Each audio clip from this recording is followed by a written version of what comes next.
지난주에 이렇게 말씀을 하다가 다 나누지를 못하고 마쳤습니다. 그래서 지난주의 내용들을 조금 더 한번 이렇게 복습 겸 해서 말씀들을 좀 나눴으면 합니다.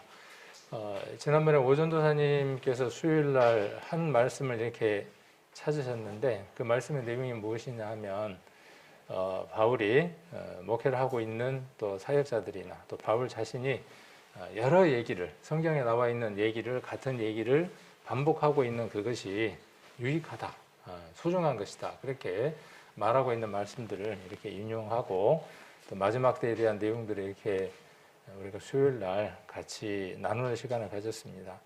그래서 우리는 성경에 나와 있는 말씀들, 우리에게 중요한 이 말씀들을 반복해서 이야기하는 것, 또 확신하는 것, 이것들이 매번 여러 번 이야기해도 부족함이 없을 겁니다. 신명기라는 내용의 그 글이 한자의 뜻이 우리에게 그것을 말하고 있습니다. 그래서 신명기라는 얘기는 하나님의 명령을 반복해서 이야기해서 기록해 놓은 책이라는 말이 신명기라고 하는 뜻이기도 합니다. 그래서 우리가 여러 번 이야기하는 것이 잔소리다, 또 그 소리 또 한다 이렇게 말을 하기도 하지만 결국은 성경 안에서 우리가 이야기하는 것은 요약해보면 세 가지로 요약이 될 겁니다. 복음에 관한 것, 우리가 구원 얻는 것, 거듭나는 것, 영원한 생명을 얻는 것 한 부분일 거고, 그 다음 또 하나가 어떤 것이냐 하면 그 뜻대로 우리가 살아가고 있는지 삶에 관한 겁니다. 그리고 하나가 우리의 소망에 관한 것이죠. 하나님 나라에서 우리가 어떤 모습으로 우리가 살아갈 것인가에 대한 간절함. 그래서 지금 이렇게 고통받고 고민하고 갈등하는 이런 세계가 아니라 참으로 하나님 안에서 평안을 누리는 그 영원한 삶이 우리에게 주어진다는 것. 그래서 영육 간에 어떠한 고통도 없는 그곳이 우리에게 주어질 것이라고 하는 그 소망. 그렇기 때문에 지금 우리가 잠깐 당하는 갈등, 고민, 아픔들 이런 것들은 장차 올 것들에 비교해 봤을 때 아무것도 아니다 하는 것들이 우리가 말하려고 하는 주된 내용들일 겁니다. 그래서 그 내용에 대한 반복들입니다. 그래서 구원에 대한 확신, 또 우리의 삶이 어떻게 되어져야 된다는 것에 대한 또 확신, 확인 이런 것들일 겁니다. 어쩌면 설교자가 본문과 설교 내용들을 각기 달리하는 것 같지만 결론은 거기에 있습니다. 예수님이고 그 예수님으로 말미암는 삶이고 또 우리의 지위나 우리의 영원한 삶이 어떤 것인가에 대한 확신들일 겁니다. 그래서 들어봐야 뭘 안다냐가 아니라 들어보고 우리가 갖고 있는 것들을 더 확인하고 또 그 방향으로 우리의 삶들을 살아가는 것, 이것이 우리의 목표인 줄로 압니다. 지난번에 우리 로마서 살펴봤던 것 먼저 다시 한 번 더 앞에 있는 부분들을 조금 정리를 해보려고 합니다. 가장 중요한 것이 이 택하심과 부르심이라는 것. 이 용어는 택하심과 부르심이라고 하는 용어는 조금 다른 말로 우리가 쉬운 말로 바꾼다면 구원, 거듭나는 것, 의롭다함 받는 것이라고 우리가 이야기를 해볼 수 있을 겁니다. 그래서 우리가 구원받은 것을 이렇게 또 다르게 이렇게 표현을 하고 있습니다. 바울은 로마에 있는 성도들에게 편지를 쓰면서 로마에 있는 성도들을 향해서 어떻게 말하고 있느냐 하면 너희는 너희 것이 아니다. 값주고 산 것이다. 여러 성경에서 바울이 그렇게 이야기했던 것처럼 너희는 누구 것이다는 거냐 하면 예수 그리스도의 것이다. 그러면 소유가 분명해졌죠. 소유가 분명하다는 것은요, 그 쓰임새가 바뀌었다는 겁니다. 우리는 이 부분, 구원이라고 하는 것과 거듭남과 영생, 의롭다함 받는다, 우리가 지금 좋아하는 모든 단어들이 있잖아요. 은혜로 값없이 구원을 얻는다. 이런 용어들과 함께 그래서 우리가 뭔가 어떤 것도 하지 않아도 모든 것들을 누릴 수 있다 하는 것과 함께 그것과 함께 무엇을 우리가 다시 한 번 더 성경에 나오는 용어들을 거기에다가 더하고 정리를 해둘 필요가 있냐 하면 그러면 왜 그러냐는 거죠. 그것이 어떤 의미들이 있냐는 것입니다. 그래서 이런 말씀들, 우리는 예수 그리스도의 것이다. 값주고 사셨다. 그래서 이제는 우리의 삶을 내가 원하는 대로 살아가서는 안 된다. 그래서 여기 부르심을 입은 자니까 우리를 부르신 분이 있는 겁니다. 이전에는 그냥 망아지처럼 살아간 거죠. 그냥 자기 뜻대로 자기 원하는 대로 마음대로 살아가는 사람들입니다. 누가요? 누가? 제가. 또 세상 사람들이 어떻습니까? 고삐 풀린 망아지예요. 쉬운 말로 뭐 수요일날 그런 표현을 했지만은 미친 대살이라고 표현을 했지만은 뭐 그런 정도가 아니에요. 정말 환장하고 살아가는 사람들이죠. 세상의 모든 사람들이 다 그렇습니다. 미쳐서 환장해서 팔짝팔짝 뛰면서 살아가는 겁니다. 왜요? 자기의 것들을 이루기 위한 것들이죠. 그런데 이제 우리는 어떻게 되어진 거죠? 그 소에다가 이렇게 뚫어서 코뚜레라 그러나요? 그런 다음에 줄을 매달아 놓으면 어때요? 길들여지기 시작을 하는 거죠. 그게 싫은 거예요. 그게 싫은 겁니다. 그런데 내가 그런 사람이 되어지겠다는 것, 내가 그 사람이라고 인정하는 것이 구원의 참 출발입니다. 나는 당신의 것입니다. 당신이 나의 삶을 주장하시고 이끌어 가십시오. 로마서가 이야기하는 것이 그렇죠. 하늘에 가오리연이 있어요. 방패연이 있어요. 오늘처럼 바람이 불면 어때요? 그 바람에 의해서 빨리 올라갑니다. 우리가 쳐다보면 어때요? 야, 참 자유롭다. 나도 저 연처럼 창공 위에서 아래를 내려다보고 날면 참 얼마나 좋을까. 그러면서 연이 생각을 하는 겁니다. 나는 더 멀리, 더 평화롭게, 더 자유롭게 멀리 날아가고 싶다고 꿈을 꾸겠죠. 어느 날 어떻게 합니까? 나도 자유롭게 한번 날아보자. 저 사람 손에서 내가 놀아날 수 없다. 그리고 어떻게 해요? 줄을 잘라요. 자르면 자유입니까? 많은 그 사람들이 복음이라고 하는 그 관계를 이해를 잘 하지 못하더라고요. 사단의 그 줄에 놀아난 사람들이에요. 일생을. 그 줄을 끊는 것이죠. 그게 구원이 아닙니다. 그렇죠? 그 줄을 끊는 게 구원이 아니에요. 그 줄을 끊고 내가 어디에 이어져 있는 것이죠?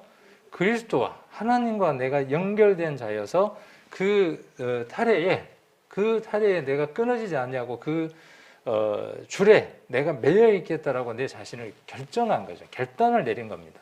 누가요? 그 주체가 누구예요? 내가예요, 내가. 그런 모든 은혜를 베풀어 놓으셨고 그것을 깨닫고 내가 거기에 줄을 대기로 내가 작정한 거예요. 근데 우리가 성경 안에서 어떤 사람들이 있는 걸 발견했습니까? 파산해버린 사람들도 있었습니다. 그러니까 그 의미가 어떤 것이냐면 줄을 대기로 했다가 어떻게 해버린 거예요? 줄을 댔다가 스스로 어떻게 하는 겁니까? 파산하는 겁니다. 우리 안에도 그런 사람들이 덜어 있었죠. 근데 우리는 넓게 뭐라고 이야기를 합니까? 옛날에 그 사람들이 구원과 안정도 했어. 우리하고 형제였어. 라고 말한다는 것이죠. 근데 성경은 단언컨대 뭐라고 이야기하느냐 하면 파산한 자라고 단언합니다. 왜 이야기를 하느냐 하면 우리가 어디에 매여 있는가를 알지 못하면 우리는 자유자가 아닙니다.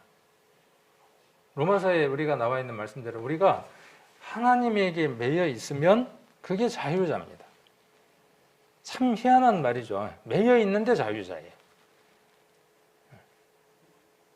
매여 있는데 자유자입니다. 그래서 예수 그리스도의 것으로 불렀어요. 자, 그리고 로마에 있어 하나님의 사랑을 입고 성도로 부르심을 입은 모든 자에게. 자, 여기는 성도로 부르심을 입었습니다. 그래서 저와 여러분은 성도라고 불리우는 자입니다. 그러니까 그 정체성이에요. 사람이 자기 정체를 모르면, 자기가 누구인지를 모르면 그 삶의 목적대로 살아가지 못하는 겁니다. 내가 한 가정의 가장이고 내가 한 가정의 아내라는 사실을 알았을 때, 내가 아버지이고 내가 어머니라는 사실을 알았을 때, 어머니라는 얘기는 뭐냐 하면 아내라는 얘기와 어머니라는 얘기는 다르죠. 용어 자체가 다릅니다. 어머니라는 얘기는 무엇이 전제된 거죠? 자녀가 없으면 어머니라는 말을 들을 수 없어요. 그러니까 그 용어는 정체성입니다. 그 사람이 어떻게 살아가야 된다는 것에 대한 책임감들이 그 속에 포함되어 있는 겁니다. 여러분들은 누군가의 아내이고 남편이고 부모입니다. 어머니고 아버지입니다. 그러니까 거기에 맞게 살아가야 하는 거죠. 책임이 지워져 있는 거죠. 우리는 어떤 그 이름으로 불리우는 자들이냐 하면 예수 그리스도의 것으로 불리우는 자예요. 그래서 부르셨어요. 그 다음 성도라고 부르는 자예요. 그러니까 성도라는 말은 여러 번 이야기해드렸죠. 성도는 어떤 말이라고 그랬어요? 거룩한 무리. 그냥 용어의 뜻으로는 거룩한 무리. 또 그 말을 조금 더 우리가 세분하면 구별된 자. 어디에서 구별된 자? 세상으로부터 구별된 자. 또 하나 더 했죠. 우리가 그 용어에다가 계속 우리가 더하는 교육들을 받고 있는 거죠. 거룩하여져 가는 자들이라는 말이 포함되어 있는 거죠. 그럼 만일 그 용어로 부르셨는데, 그렇게 우리가 부르심을 입었는데, 우리가 그 뜻대로 살아가지 못한다면 뭘 받는 거죠? 손가락질을 받는 겁니다. 그 뜻대로 우리가 살아가지 못하는 겁니다. 구별된 자로서 살아야 돼요. 세상 사람들하고 달라야 하는 거예요. 왜 그래야 돼요? 라고 이야기한다면 이 말씀이 그렇게 말하고 있는 겁니다. 하나님 우리를 그렇게 어떻게 했어요? 부르셨어요. 핏값으로 우리를 그렇게 부르셨어요. 구별된 자로 살아야 하고, 그렇죠? 구별된 자로 살아야 하고 거룩한 자로의 삶을 살아가야 하는 거죠. 설교들이 다 결국은 일맥 연결이 되죠. 말씀 속에서 나온 거니까. 그래서 우리가 설교자들이 하는 얘기가 뭡니까? 우리의 삶들이 그리스도와 같은 삶으로 변화되기까지가 우리의 목표입니다. 그게 성화입니다. 성화라는 단어는 성경에 없지만 그런 과정들을 우리가 함축을 하면 성화라고 이야기할 수 있죠. 휴거라는 말이 성경에 있나요? 성경에 휴거라는 단어는 없습니다. 그러나 그렇게 말할 수 있는 일들에 대한 함축으로서 우리가 휴거라는 말을 씁니다. 들림이라는 단어는 있죠. 그래서 우리를 성도로 부르셨다는 것은 우리의 정체성이에요. 그러니까 세상 사람들이 우리를 보면서 그리스도인들은 도덕적으로, 윤리적으로, 법적으로 저렇게 하자 없이 살아가는구나. 저 사람들의 삶들은 정말 거룩하구나. 왜? 그를 주관하고 그를 이끌어가는 영이, 신이, 하나님이 거룩하신 분이구나 하는 것을 발견하게 된다는 거죠. 하나님이 우리를 부르신 목적이 거기에 있고 이스라엘을 부른 목적이 거기에 있습니다. 또 로마서 1장 1절로 2절의 말씀 우리가 봤었죠. 그래서 어느 사람은 사도로 부르심을 받았고 성도로 부름을 받은 거죠. 그러니까 뭐냐면 정체성, 용도의 것들이에요. 우리는 성도로. 또 우리 교회 가운데 어느 사람은 또 장로로, 어느 사람은 전도사로, 어느 사람은 집사로, 어느 사람은 목사로, 어느 사람은 또 구역장으로. 뭐 우리 지금의 용어로는 어떤 것들이 있냐면은 뭐 회장, 아니면 부회장, 총무 이런 것들이 있죠. 그렇게 어떻게 된 겁니까? 불리우는 거죠. 부르는 거죠. 그렇게 부르신 거예요. 사도로 불렀다는 것은 뭐냐면 그 시대의 그 일들로 하나님이 그들을 사용하기 위해서 부르셨다는 것이죠. 그러니까 구원의 그 목적 안에 우리를 구원받게 할 때 그 구원 속에 무엇이 함께 포함되어 있느냐 하면 그 사람의 쓰임새와 용도가 함께 포함되어 있는 겁니다. 어떤 용도로? 복음을 전하는 용도로. 우리는 사도라고 불리우지는 않지만 가까운 사람들에게 복음을 전해야 되는 사명으로 부름을 받은 사람들입니다. 구원받으면 그렇게 명령하지 않아도 본능적으로 알게 됩니다. 거북이가 그 모래에다가 땅을 모래를 파고 낳잖아요. 그럼 알이 부화돼서 나오면 그 알이 부화돼서 나오는 거북이 새끼들이 본능적으로 뭘 찾아갑니까? 그건 가르쳐서 되는 게 아니에요. 개가 새끼를 낳으면 어떻게 울던가요? 또 나중에 좀 크면 어떻게 짖던가요? 야옹하고 짖던가요, 개가? 한번 가르쳐도 그렇게 될 수가 없어요. 본능이에요. 그리스도인들은 어떤 본능을 가져야 정상이냐 하면 예수 그리스도의 것으로 하나님의 것으로 구원함을 받은 사람들이니까 하나님의 마음을 품은 자들이니까 하나님의 뜻을 가진 자들이니까 잃어버린 자들, 구원받지 못한 사람들, 하나님으로부터 멀어져 있는 사람들을 바라보며 복음을 전하는 것이 본능적인 사람이에요. 아무 생각이 없으면 뭔가 문제가 있는 거예요. 그 거북이가 바닷가에 모래 속에 이렇게 알을 낳는데 알을 까고 나왔어요. 근데 그 거북이 새끼가 아무 생각이 없으면 어떻게 돼요? 죽음밖에 없는 겁니다. 결국은 죽음밖에 없는 겁니다. 말라서 아무런 것도 할 수 없는 사람이 되어지는 겁니다. 구원받은 그리스도인에게 고린도후서 13장 5절에 기록되어 있는 것처럼 우리 안에 예수 그리스도의 심령이, 예수 그리스도의 그 마음이 간절함이 우리 마음 가운데 없으면 버리운 자라고 말했던 것을 우리는 우리 스스로에게 매일 점검해 봐야 합니다. 지난번 말씀드렸던 것처럼 내가 탄 버스가 맞는지 확인해 보는 겁니다. 그래야 그 버스가 어디로 데려다 주는 거죠? 나를 목적지까지 데려다 주는 겁니다. 그래서 하나님의 복음을 위해서 택정함을 받는 겁니다. 그러니까 이 둘은 불가분의 관계예요. 부르심과 택정이라고 하는 것은 불가분의 관계입니다. 어떤 특정한 소수의 사람들에게만 국한된 게 아니라 예수 그리스도의 복음으로 말미암아 구원함을 받은 모든 사람들에게 주어지는 특권이며 수식어들이죠. 그래서 루포와 그의 어머니, 그리고 로마서 16장에 기록되어 있는 바울이 편지를 쓸 때마다 늘 앞에 수식어로 설명하는 그 내용 가운데 나오는 주 안에서 택하심을 입은 자, 또 혹은 고린도 교회에 이야기했던 것처럼 무엇으로 부르심을 입은 자라고 표현을 합니다. 그래서 이것은 누구에 대한 설명이냐면요, 루포나 성경에 나와 있는 그 시대에 국한된 몇몇 사람에게만 해당되는 게 아니라 저와 여러분에게 하나님 뭐라고 말씀하시느냐 하면 부르셨다고 말씀하시고 우리를 택하셨다고 말씀하시는 겁니다. 그러니까 바울은 어떤 생각을 갖고 살아간 사람이죠? 나는 하나님으로부터 특별히 부르심을 입은 사람이다. 나는 하나님으로부터 택정함을 입은 사람이다. 예정함을 입은 사람이다. 그러니까 그건 뭐예요? 자기 정체성이에요. 자기가 무엇을 해야 하는지를 확실하게 알고 살아가는 사람이죠. 우리는요?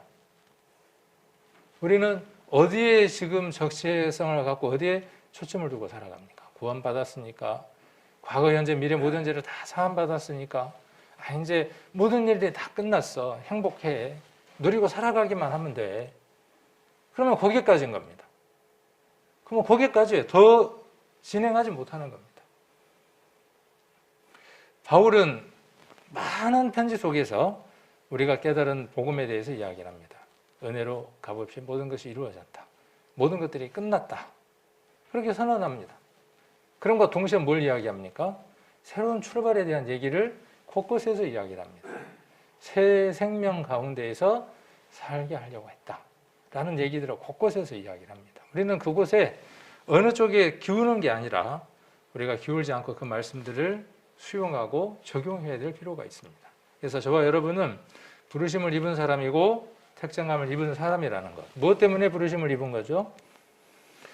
예수 그리스도의 것으로 부르심을 입었고, 성도로 부르심을 입었고, 사도로 부르심을 입었다는 거예요. 이 교회 안에 여러분들은 공통적으로 예수 그리스도의 것이에요. 성도예요. 그리고 뭡니까? 교회 안에서 어떠한 일들을 하기 위한 부르심으로 여러분들을 부르셨다는 거죠.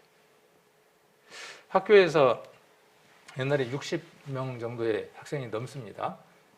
그러면 걔들은 그 학교에 입학하기에 적합한 사람이어서 거기에 입학이 된 거죠.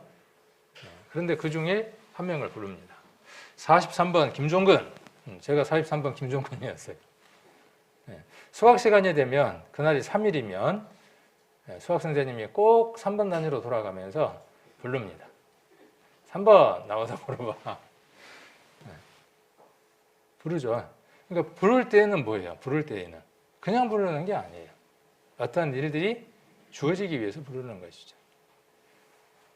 어떤 사람은 반장으로 1년 동안, 아니면 학기 동안, 아니면 한 달 동안, 또 어떤 사람은 어떤 것들로.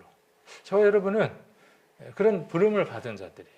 그런데 내가 어떤 역할인지를 모르고 있다는 것은 그 음성이 명확하지 않는 거예요. 그 음성이. 그래서 해도 되고 안 해도 되고. 여러분들은 이 주일날, 수요일과 금요일, 주일 예배가 있는 그 시간에 나팔 소리가 불리면서 집합 소집이 신호가 부러졌을 때에 언제든지 와야 하는 책임감이 있는 사람들이에요. 해도 되고 안 해도 되고 하는 게 아니라. 근데 우리들 마음 안에 어떤 게 있냐 하면 구원받았으니까 괜찮아. 만일 그렇게 써져 있는 구절이 있으면, 구원받았으니까 괜찮아라고 써져 있는 구절이 있으면 찾아갖고 오시면, 옛날에 전도집회 때 이야기했던 것처럼 찾아갖고 오는 구절만큼 제가 금으로 돌려드릴게요. 금으로. 한돈으로 제가 돌려서 드릴게요. 그렇게 되어 있는 성경이 있으면. 그렇지 않다는 것이죠. 그래서 우리는 그렇게 뭔가의 쓰임을 위해서 부르심을 입은 자들이에요. 귀한 자들이죠, 어떻게 보면. 그래서 그것을 이제 택하심이라고 이렇게 표현할 수도 있고, 부르심이라고 표현할 수도 있고, 불가분의 관계 속에 있는 거죠. 그래서 왜 택했냐? 하나님의 복음을 위해서라는 거죠. 여러분들의 쓰임새는 어디에 있냐 하면 복음 전하는 데 쓰임새가 있는 겁니다. 그 일을 위해서 저와 여러분들이 하나님으로부터 부르심과 택정함을 입었습니다. 그래서 베드로후서 1장 10절로 11절에서는 이 말씀을 베드로가 이렇게 이야기를 하고 있죠. 너희 부르심과 택하심을 굳게 하라. 이 굳게 하라는 말은 어떤 걸까요? 굳게 하라는 말의 의미는 그것에 대한 확신을 가지라 그 말이죠. 그래서 너희 부르심과 택하심을 굳게 하라. 너희가 이것을 믿은즉, 성경 한번 보세요. 자, 그러므로 형제들아 더욱 힘써 너희 부르심과 택하심을 굳게 하라. 너희가 이것을 믿은즉 언제든지 실족하지 아니하리라. 이같이 하면, 잘 믿으면 우리 주 곧 구주 예수 그리스도의 영원한 나라에 들어감을 넉넉히 너희에게 주시리라. 계속 말씀드리지만 우리의 열심과 행함과 노력으로는 구원을 얻을 수 없어요. 하나님이 이루어 놓으신 구원에는, 하나님이 세상 모든 사람을 구원해 놓으신 그 구원에는 사람의 의가 0.0001%도 들어갈 수 없어요. 들어가 있지 않아요. 구원은 우리가 이룰 수 없는 겁니다. 구원을 완성시킬 수 없어요. 그 구원이 내게 이루어지는 것은 내가 해야 될 일이에요. 그 객관적인 구원이 어디엔가 있는 그것이, 배가 고픈데 밥을 먹고 싶어. 그럼 어떻게 해야 합니까? 밥이 차려져 있거나 가서 어떻게 해야 되죠? 그걸 먹어야죠. 있다는 걸 알면. 그런 관계예요. 우리가 구원과 구원을 받는 관계는 그런 관계 속에 있는 겁니다. 내가 필요로 하고 내게 그것이 아쉬운 것이 되어져서 내가 그것을 내 것으로 만드는 과정이 우리가 구원받았다라고 이야기를 하는 거죠. 거기에는 내 결정과 열심과 결단이 필요해요, 안 해요? 근데 이 부분을 잘해야 돼요. 구원 자체는 우리가 어떻게 할 수가 없다니까요. 근데 그것을 내 것으로 만드는 데에는 필요해요, 안 해요? 이 부분을 안 하려고 자꾸 하는 거예요. 뒤섞어 버리는 거예요. 그러니까 그 뒤에도 어때요? 구원받고 난 뒤에도 그거에 대한 책임감이 없는 거예요. 왜? 값없이 얻었으니까 나머지도 값없이 살아가려고 하는 거예요. 지금 많은 말씀들이 무엇을 이야기하느냐 하면 제가 이야기하려고 하는 후자의 이야기를 하고 있다는 거예요. 구원받고 난 이후에 그것에 대한 책임을 지며 살아가는 겁니다. 그 선택한 일에 대한 책임을 지며 살아가는 거예요. 왜? 그것이 감 있는 거니까. 그래서 부르심과 택하심을 굳게 하라는 거예요. 너희가 이것을 믿은즉이 아니라 행한즉.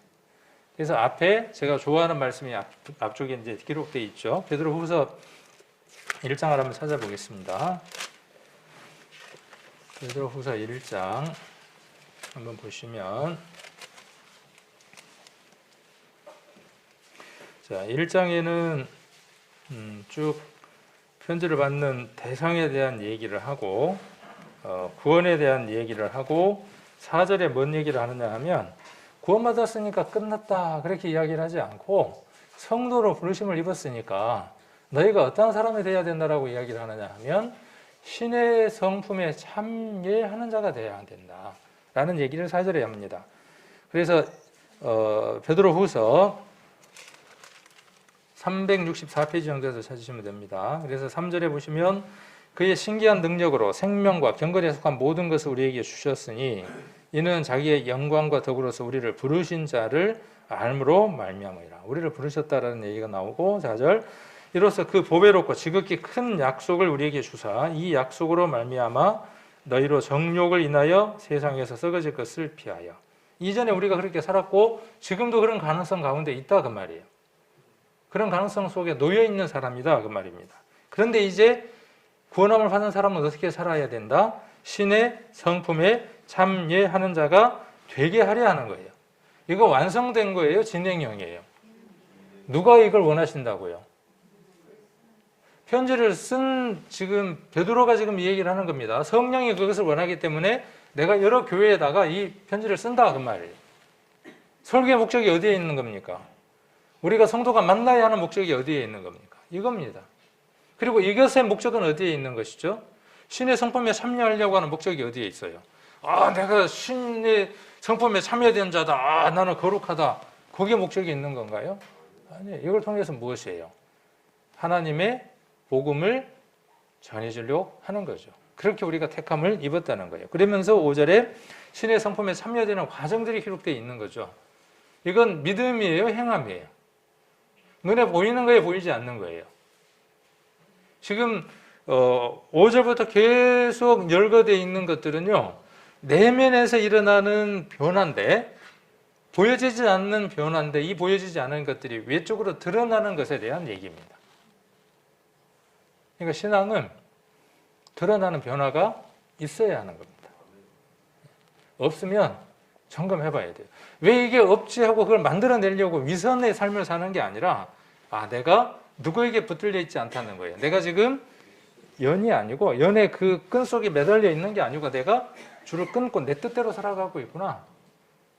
그것을 알아야 어떻게 되어질 수 있어요. 이 과정 속으로 들어가는 거예요. 이 능력이 누구에게서 나오는 거니까? 그리스도에게서 나오는 거니까. 그래서 믿음, 5절에 믿음이죠. 그리고 덕이고 지식이고, 그 다음에 6절에 절제고 인내고 경건이고, 7절에 형제 우애고 사랑이에요. 그래서 맨 마지막에 열거되어 있는 것이 사랑이에요. 우리가 그리스도 안에 있게 되면, 말씀이 충만하게 채워지게 되면요, 그 마지막에 어떤 것들에 대한 열매들이 맺히느냐 하면 사랑이라고 하는 게 나옵니다. 그래서 자식을 누군가가 죽였다고 할지라도 그 죽인 사람마저도 포용할 수 있는 그리스도의 사랑이 그 안에서 나오는 겁니다. 그리고 그것으로 말미암아 그가 생명을 얻게 합니다. 자, 이게 신의 성품에 참여되는 자의 모습이에요. 이게 뭐냐 하면 부르심과 택하심을 행하는 거예요. 굳게 해나가는 과정들이에요. 그러니까 이건 매일 성경을 보면서 우리는 한번 점검해야 될 필요가 있는 거죠. 자, 그래서 지금까지 이제 그런 내용들을 지난번에 좀 길게 한번 살펴봤고, 오늘도 좀 길게 살펴보고 있죠. 근데 우리는 신앙에 있어서 그 부분이 제일 중요한 거예요. 실은 그 부분을 우리가 하기 위해서 우리의 삶을 살아가는 거죠. 어떤 사람은 조금 된 듯한 사람이 있고, 됐다가도 어때요? 여지없이 처박을 때도 많죠. 그 과정 우리가 반복해서 살아가는 거죠.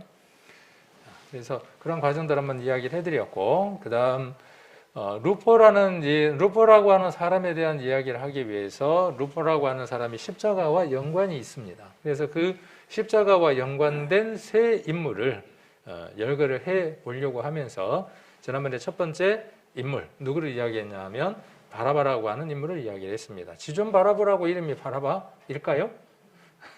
우리말로 풀면 바라바지만 그 나라의 뜻으로 풀면은 그냥 아버지의 아들이에요. 아버지의 아들 아닌 사람이 어디 있습니까? 그냥 일반적으로 살아가는 사람들이에요. 어쩌면 더 열정적으로 살아갔을 수도 있습니다. 그 나라를 회복하고 독립하고 뭐 어떤 일들을 위해서 당위성을 세우고 밀란을 일으키고 사람을 죽였을 수도 있습니다. 근데 얼굴의 모습은 그런 사람의 모습은 아니에요. 근데 성경 여러 곳에서 공히 이 사람을 어떤 사람으로 표현하고 있냐 하면 요한복음만 빼고는 강도요 살인한 자로 표현을 하고 있고, 지난번에 우리가 사도행전 3장에서 우리가 본 것처럼 이 사람을 베드로는 누구로 표현하고 있냐 하면 살인자라고 표현하고 있습니다. 그러니까 어떤 목적이든지 간에 이 사람의 살인은 합리화될 수 없다는 거죠. 우리의 삶도 마찬가지죠. 저와 여러분의 삶도 이 사람의 삶과 별반 다를 바가 없습니다. 나의 삶 안에 그렇게 살아갈 수밖에 없는 이유들이 있었던 거죠.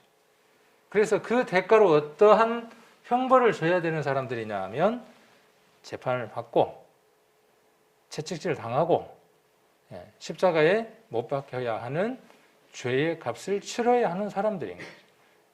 나를 어떻게 저 바라바하고 대해서 비교를 한다냐? 기분 나쁜 사람 없죠. 이게 구원함을 받는 사람들의 특징이더라고. 에이, 기분 나쁘게 그 사람하고 어떻게 나를 갖다 대. 그런 사람은 어때요? 아직 그가 낮아지기를, 구원을 받을 때까지 낮아지지 않는 사람이죠. 아, 그렇구나. 저 바라바보다도 못한 인간이 나구나.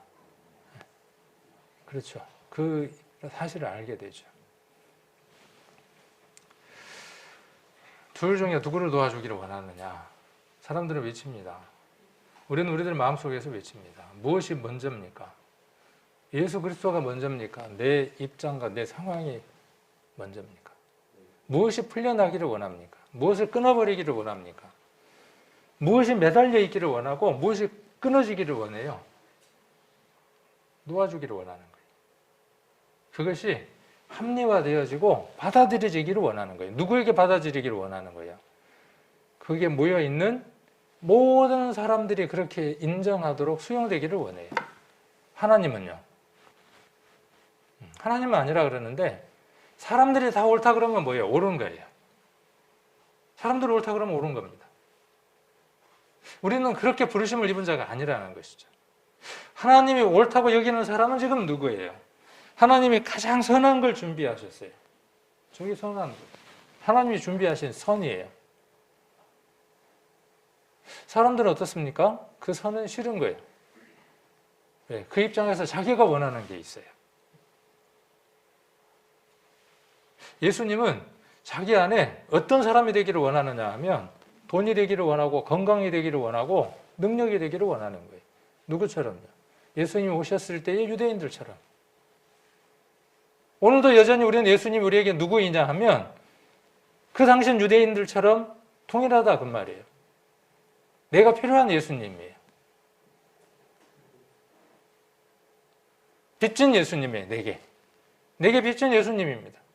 그래서 무엇인가를 맨날 얻어야 하는 대상이에요. 유대인들이 로마의 압제로부터 해방을 간절히 원했던 것처럼 그러니까 누구를 놓아주라고 하는 거예요?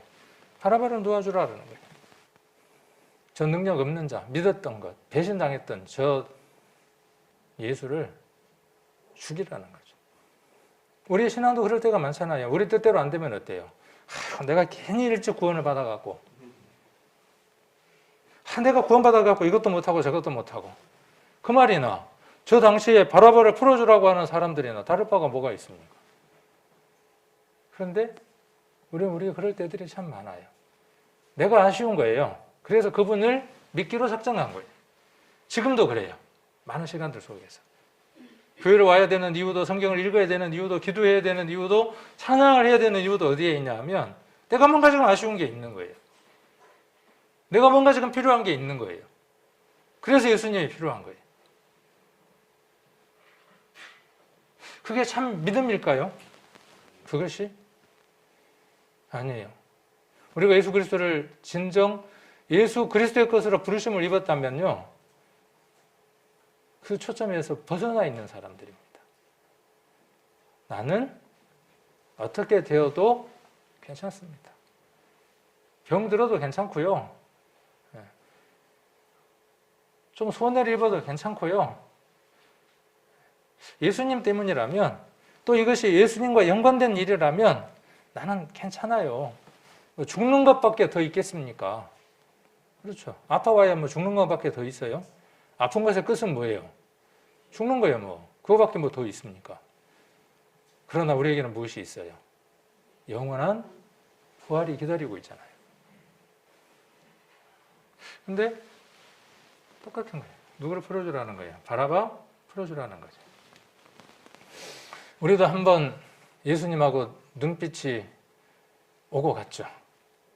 오고 가지 않는 사람 있습니까? 오고 가지 않는 사람은 십자가에 아직 가까이 가보지 않는 사람입니다. 이건 중요한 일인 것 같아요. 예수님의 그 십자가와 빌라도의 법정에서부터 시작해서 예수님과 함께 그 과정들을 걸어가면서 그 예수님과의 동행이 우리에게 필요하죠. 그래야 우리의 삶이 좀 더 하나님이 원하시는 삶들로 옮겨져 가겠죠. 눈빛이 오고 갔어요. 바라보는 희망을 가졌겠죠. 야, 저 많은 사람들이 나를 어떻게 해주려고 한다. 얼마나 당당할까요? 당당해, 세상 사람들은요. 나만 그랬건디? 다 그래요. 다. 예수님은 어떤 말씀을 저 눈빛에서 지금 하고 계시겠어요? 패션 오브 크라이스트라고 하는 영화가 2004년도에 나왔죠. 2004년도인가? 꽤 오래전에 나왔습니다. 한 몇 번을 봤어요. 나도 모르게 막 그 영화를 보면서 울 수밖에 없었어요. 너무나 참혹하고 그 모습이 너무나 참혹해서 찢어지듯이, 가슴이 찢어지듯이 울 수밖에 없는 그 영화였어요. 그래서 그 영화의 장면들이에요. 그래서 한번 지난주에도 그 말씀을 드렸지만 한번 보시면 좋겠어요. 예수님이 십자가에 못 박히기 전 24시간을 영화해 놓은 겁니다. 가룟 유다가 예수님을 파는 과정부터 시작해서 법정에 끌려가고 대제사장에 끌려가고 하는 그 모든 과정들, 그리고 골고다 언덕에 십자가를 지고 골고다 언덕까지 올라가는 과정들, 그리고 부활해서 그의 시신이 보이지 않는 과정까지가 영화의 기록들이죠. 한번 보셨으면 좋겠어요. 그리고 다시 한 번 더 그분의 그 열정이, 패션이라는 말이, 패션 오브 크라이스트라고 할 때 그 패션이라는 말이 열정, 고뇌 뭐 이런 뜻을 담고 있다 그러죠. 그분이 왜 그렇게 그 일에 열정을 내셨고 고뇌하셨고 그렇게 고난을 받으셨는지, 순환을 받으셨는지를 다시 한 번 더 보시면 좋겠다는 생각이 듭니다. 둘이 오고 갔겠죠. 예수님 뭔가 얘기를 하셨겠죠. 모든 것 내가 다 책임지마. 지금까지의 삶에서 다른 삶을 살아라 라고 말씀하셨겠죠. 자, 자유를 얻죠. 누구처럼요? 야, 우리 자유다. 우리 전도집회 때 그러잖아요. 양머리에 안수하고, 그렇죠? 안수하고, 그 다음 그림 끝이 뭐예요? 죄인이 야, 자유다 하고 있잖아요. 우리도 이런 시간들이 있었을 거예요. 근데 이 사람이 여전히 예수 그리스도라고 하는 그 줄에 매여 있나요? 끊어져 있나요? 흔적을 찾을 길이 없어요. 뭐 기타 여러 전설들이 있기는 해요. 그러나 그것을 신뢰하기는 좀 어려워요. 신뢰하기는 좀 어렵습니다. 아, 구원받았다 하고 여기에서 막 간증도 하고 어디로 가버려. 그러니까 요즘 뭘 안 하냐 하면 간증하고 어디 가버리니까 이제 간증을 또 안 시켜. 이래저래 어떤 부작용들이 있기는 해요. 참 멋있게 간증합니다. 똑 떨어지게 답을 기가 막히게 해냅니다. 그런데 끊어지고 어디 가고 없어요. 우리도 그럴 뻔한 시간들이 있었죠. 저와 여러분 안에 어떤 시간들이 있었냐 하면 그렇게 아슬아슬한 시간들이 참 많이 지나갔습니다. 그럴 때마다 성령이 구원받은 사람들로 하여금 어떤 지체들로 하여금 챙기게 하고 관심 있게 해서 우리를 끌어서 어디 안으로요? 이 안으로 다시 넣어주셨어요. 어떤 사람들은 그러한 성령의 음성이 있었음에도 불구하고 거절하고 가버리는 사람도 있습니다. 전혀 다른 교리로 가버리는 사람도 있습니다. 참 행복한 거죠. 그리고 참 다행인 거죠. 그리고 귀한 사람들인 거죠. 여기에 있는 분들이 5년, 10년, 15년, 20년, 30년 뭐 이런 거 저런 거 다 보면서 서로 막 삿대질 해가면서 싸울 때도 있고 별의별 일들이 다 있었지만은 이 안에서 우리가 이렇게까지 함께 있다는 것은요, 무엇 때문입니까? 딱 그분 한 분이죠. 그래서 때로는 억울하지만 참을 때도 있고 어떤 때는 또 분하지만 또 참을 때도 있고, 그러면서 우리가 어디로 가고 있는 거죠? 그 목적지를 향해서 가고 있는 거죠. 왜? 매여 있기 때문에. 근데 흔적이 없는 사람이 있어. 누구처럼요? 바라바처럼. 자, 그런 사람 한 사람이 있고 또 어떤 사람이 있습니까? 제가 표현을 땡 잡은 사람이라고 이렇게 표현을 해줬죠. 두 강도가 있었고 달린 행악자라 그랬죠. 바라바하고 똑같습니다. 누구든 저기가 다 달려야 할 사람들이에요. 거기서 소리치고 있는 사람도 달려야 할 사람들입니다. 창을 들고 있는 사람도, 망치를 들고 못을 들고 있는 그 사람들도 달려야 할 사람들입니다. 그 달려야 할 사람들을 대신해서 그가 지금 그 위에 달려 계신 거죠. 자, 그런데 대표로 지금 둘이 있죠. 대표로 지금 두 사람이 있고 서로 비난하죠. 그러다가 한 사람이 우리는 우리 행한 일에 대한 보응을 받는 것이 마땅한데 저는 그랬던 것을 찾아볼 수 없다라고 이야기를 하죠. 그리고 당신의 나라에 임할 때 나를 기억해달라고 하는 그 고백이 그가 일생을 살아가면서 최고 큰 일이라 그랬죠. 우리 큰 일 했어요, 안 했어요? 인생을 살아가면서 우리가 최고 잘한 일이 뭡니까? 집 장만한 것도 아니고요. 아들 낳은 것도 아니고요. 최고 잘한 일이 뭐냐면 이 한 강도처럼 나를 기억해서 하나님 나라에 갈 수 있도록 해달라고 하는 간절함이죠. 식어버렸나요? 식지 않도록 해야죠. 식으면요 죽는 거예요. 피가 식으면 어떻게 됩니까? 떡덩이가 되면서 죽는 겁니다. 피가 식거나 굳거나 그러면요 뇌에서 굳으면 뇌가 막혀서 죽고요 심장에서 그것이 막히면 심장에 문제가 생겨서 죽는 겁니다. 혈관을 돌면서 그것들이 제대로 순환이 안 되면 식으면 몸에 치명적인 겁니다. 그리스도인들에게 있어서 예수 그리스도의 피가 뜨겁게 돌지 않으면요 답은 하나밖에 없는 겁니다. 병 걸리는 겁니다. 자, 여기는 최고 귀한 일을 한 거죠. 우리가 그런 것처럼요. 그러나 그에게는 그의 부끄러움만 가릴 수밖에 없는 속옷만 입었죠. 그가 하나님 앞에 자신을 좀 더 열정적으로 살아갈 수 있는 열심의 시간이 없었어요. 아까비 그런 거죠. 아까비, 아이고 아까워 이런 거예요. 만일 그가 지금 우리에게 어떤 얘기를 할 수 있다면 뭐라고 그러겠어요? 참 내가 그때 좀 더 일찍 우리 교회 안에 앞서 가신 성도님들이 참 많이 계시죠. 어떤 성도님들은 고통 가운데 있고 제가 여기 와서 많은 성도님들의 장례를 심례를 했어요. 제가 아는 성도분의 한 분은 교회도 잘 안 나오셨어요. 그래서 간혹 신방을 가거나 그러면 교회를 가야지요 라고 이렇게만 얘기를 하셨어요. 그 일이 끊임없이 반복이 됐어요. 어느 날 병원에 입원하셨어요. 그리고 소천하셨어요.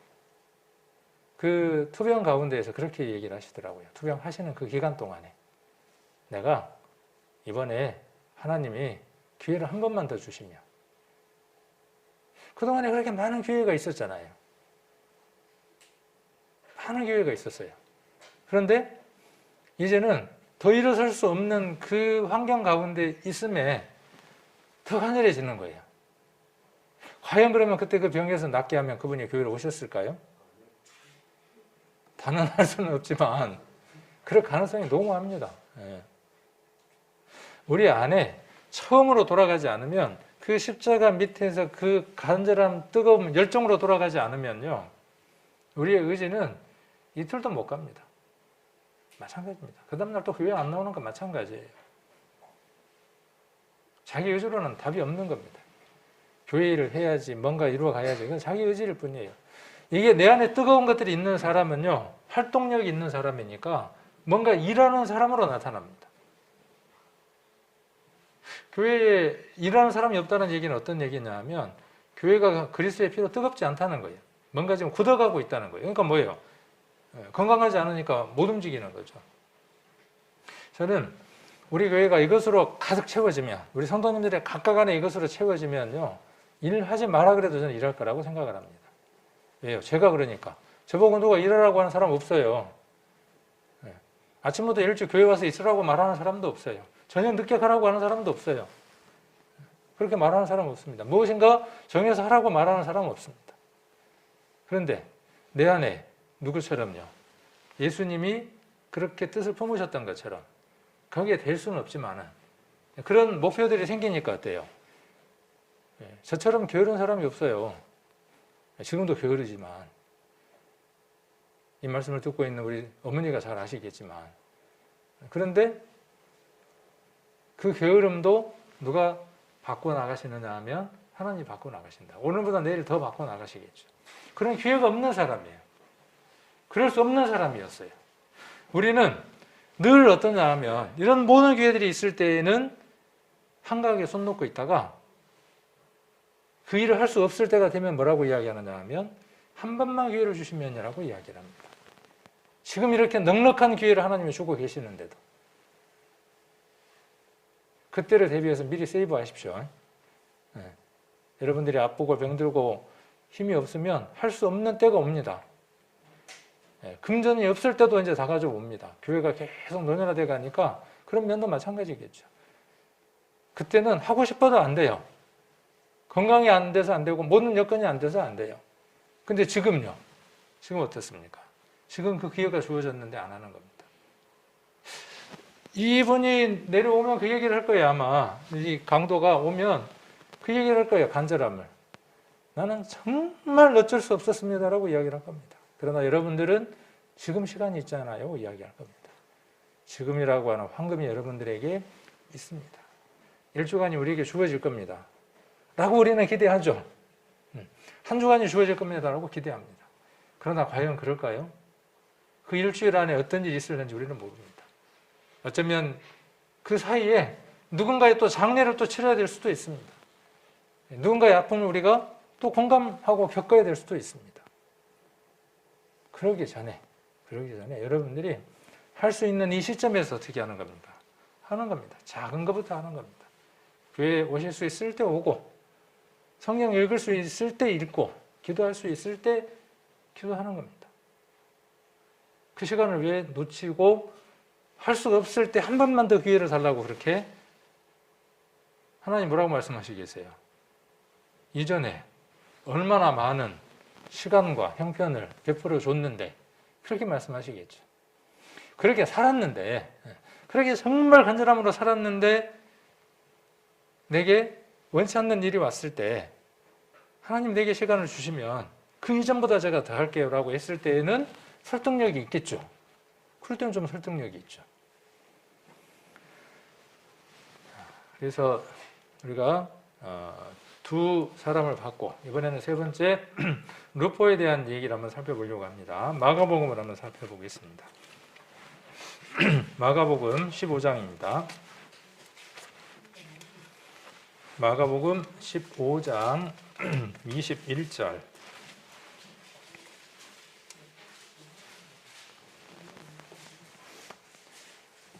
우리가 잘 아시는 것처럼 빌라도 법정에서 재판을 받고 그 다음에 사형 언도가 내려지고 사형 언도가 내려진 사람에게 사형 집행이 이루어지는 채찍질을 하고 가시면류관을 씌우고 조롱도 하고 그 다음 형벌이 치러질 수 있는 골고다로 올라가기 위해서 십자가를 짊어지어서 예수님이 지금 골고다를 향해서 지금 가고 있는 과정입니다. 그런 과정 가운데에 대부분 채찍에 죽는 사람이 태반이고 그러지 않는 사람에게 십자가를 씌워서 가는데 예수님도 우리와 같은 인성을 가진 분이고 몸을 가졌기 때문에 감당하기 어렵죠. 그래서 십자가를 짊어지고 가다가 쓰러지고 하는 일을 반복하니까 로마 병정이 주위에 있는 한 사람을 선택을 해서 십자가를 대신 짊어지고 가게 하죠. 잘 알고 계시는 내용이죠.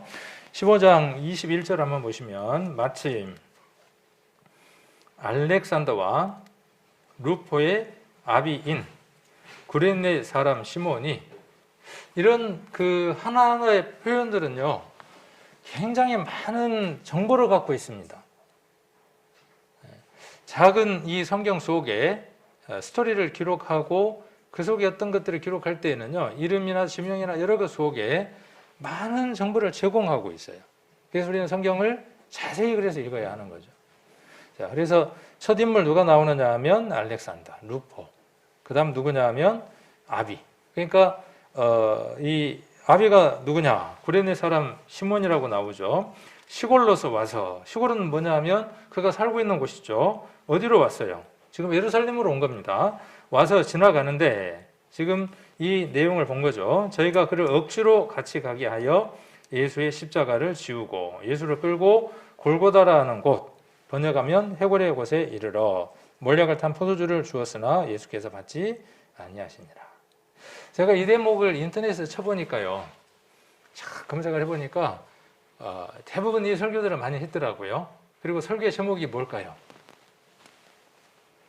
설계 제목들이 뭐냐 하면 억지로 진 십자가예요. 나중에 여러분들 한번 이 본문들을 인터넷에서 한번 검색을 한번 해보세요. 저는 성경의 말씀들을 본문을 선택을 하면 성경 속에서 제가 이해되고 받아들여진 것들을 먼저 정리를 합니다. 그리고 정리된 것들을 혹시 오류가 있을 수도 있으니까 인터넷이라든지 주석 책이라든지 여러 가지 정보들을 통해서 다시 한번 검증을 합니다. 그런 다음에 그 속에서 내가 몰랐던 것들도 추가로 알게 되고 또 잘못된 것들을 바로잡는 그런 시간들을 거칩니다. 그래서 설교 한 편 준비하려면 많은 시간이 소요됩니다. 여러분들은 그것들을 짧은 시간에 이렇게 지금 얻고 있는 것이고 그것들을 여러분들이 일주일 동안 쭉 다시 한번 펼쳐서 묵상을 한다면 훨씬 더 유익해지겠죠. 그래서 제목을 억지로 진 십자가. 그러면 그 억지로 진 십자가의 제목을 그렇게 붙였을 때는 뭔 얘기를 하고 싶을까요? 설교자가?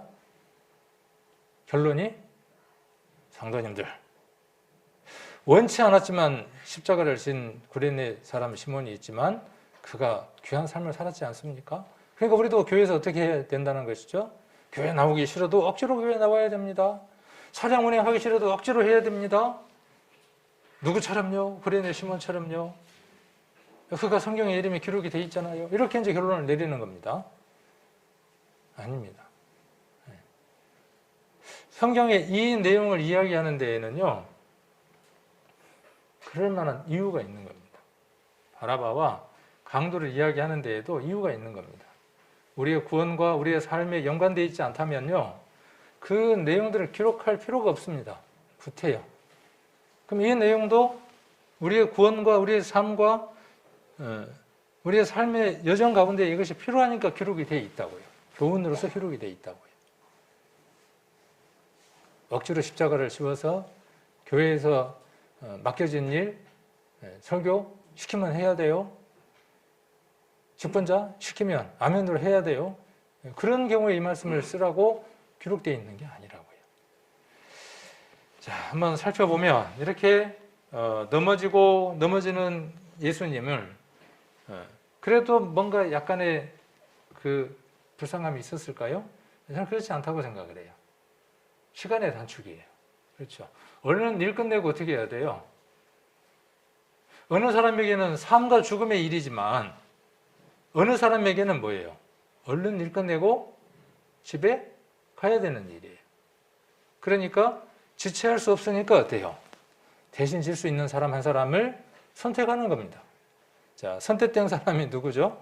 아까 구레네에 사는 사람인데 시골에서 왔어요. 우리가 잘 아는 것처럼 유대인들은 하나님 말씀대로 순종하지 못해서 그들의 땅에 살지 못하고요. 흩어집니다. 그것을 디아스포라라 그러죠. 그래서 여러 곳에서 흩어져 살았어요. 그런데 구레네라고 하는 곳에 가서 살았던 유대인 시몬. 시몬이라고 하는 이름 기억나나요? 시몬 너는 알고 있니? 그 시몬 말고요. 시므온이에요. 시므온 그러면 생각나는 사람 있습니까? 창세기로 돌아가죠. 누가 생각이 납니까? 그러니까 성경은요 하나하나 쌓여야 돼요. 이게 하나하나 돼 있었던 것들이 막 산재해 있는 게 아니고 흩어져 있는 게 아니고 쌓여져서 정리들이 돼서 그림들이 그려져 가야 돼요. 시므온은 그러면 뭐예요? 시므온. 구약에 있는 그 시므온과 같은 이름이에요. 그래서 어떤 이름이냐면 들었다 그랬죠. 들어. 그 누구하고 누구 사이의 일이었어요. 라헬과 레아 사이의 일. 애가 없어. 그 간절함을 듣고 아이를 주셨어. 그래서 이름이 뭐예요? 시므온이에요. 들음이에요.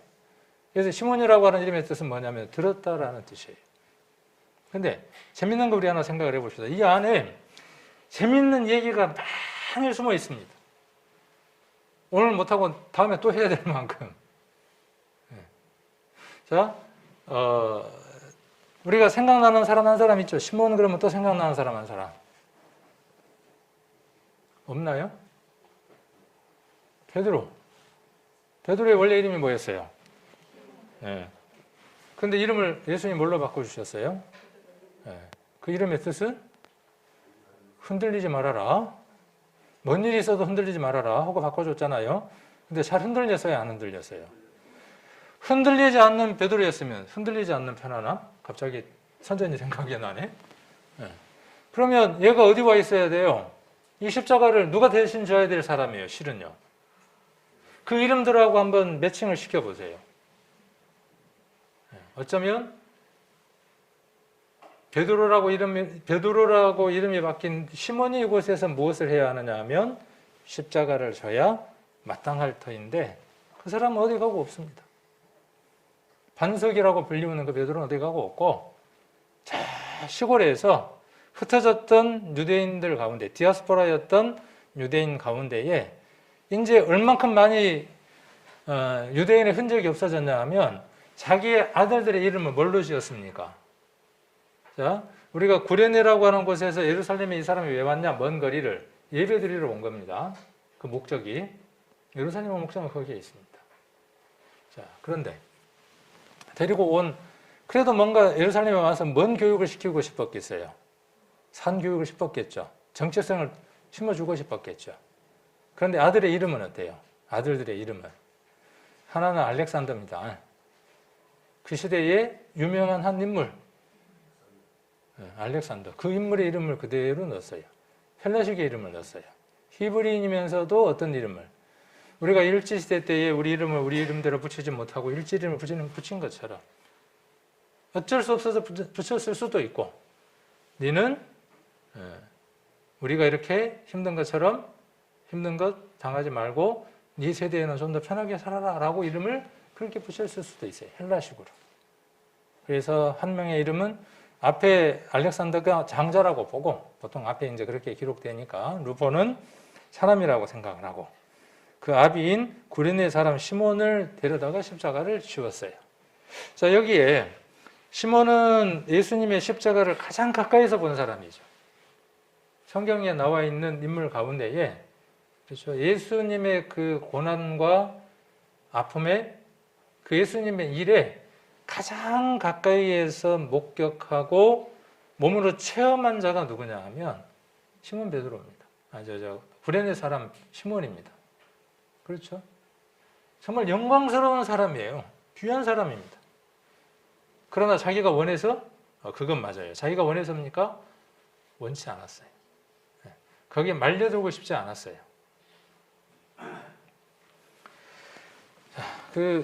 패션 오브 크라이스트라고 하는 영화에서는요, 성경에 나와 있는 이 시몬의 뒤의 이야기들을 성경에 있는 몇 구절들을 유추해서 그 시몬과 예수님의 관계를 애틋하게 그려놓았어요. 성경적으로 잘 그려놓았어요. 그래서 이렇게 십자가를 같이 짊어지고 가는 거죠. 같이, 함께. 자, 같이 함께 이렇게 짊어지고 갑니다. 우리가 이 말씀 속에서요, 갈라디아서 2장 20절도 한번 생각을 해볼 수도 있고, 또 로마서 6장도 한번 생각을 해볼 수 있을 겁니다. 여러분들이 이 예수님의 십자가와 나를 함께 하지 않으면 여러분 예수님과 상관이 없는 사람들입니다.